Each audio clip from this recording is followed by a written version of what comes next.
कुल जमाती हुर्रियत कॉन्फ्रेंस के नजरबंद चेयरमैन मुसरत आलम भट्ट ने कहा है कि फस्ताई भारतीय हुकूमत बदतरीन रियासती दहशत गर्दी का निशाना बनाकर कश्मीरियों के जज्बे आज़ादी को दबाने में नाकामी के बाद भारत के गैर कानूनी जेर कब्जा जम्मू कश्मीर में कत्ल गारत और तोड़ फोड़ के अमल को तेज करने के लिए मजीद खुदकार हथियार और मशीनरी ला रही है। मुसरत आलम भट्ट ने नई दिल्ली की बदनाम जमाना तिहाड़ जेल से भेजे गए एक पैगाम में कहा कि भारतीय फौजी एक तरफ कश्मीरियों को अपनी ही सरजमीन पर भारत के नाजायज कब्जे को चैलेंज करने पर कश्मीरी नौजवानों को कत्ल और अपाहिज बना रहे हैं, जबकि दूसरी तरफ लोगों की जायदादें जब्त कर रहे हैं। उन्होंने कहा कि प्रॉपर्टी टैक्स का नफाज कश्मीरी अवाम को माशी तौर पर बदहाल करने की एक और चाल है।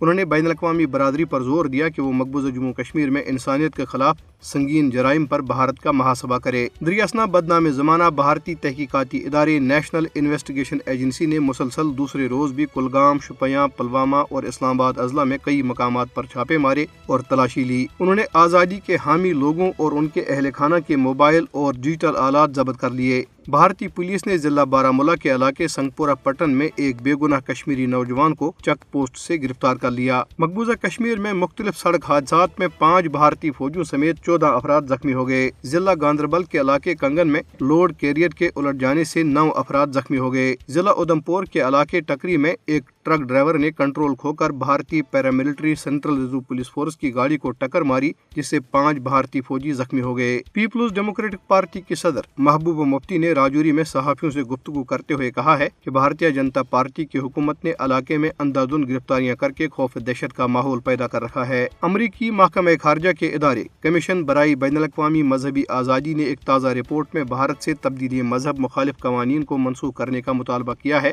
जो इंसानी हुकूक के आलमी एलामिये और शहरी और सियासी हुकूक के बैनुल-अक़वामी माहिदे जिन पर भारत ने दस्तखत कर रखे हैं के मुनाफी हैं।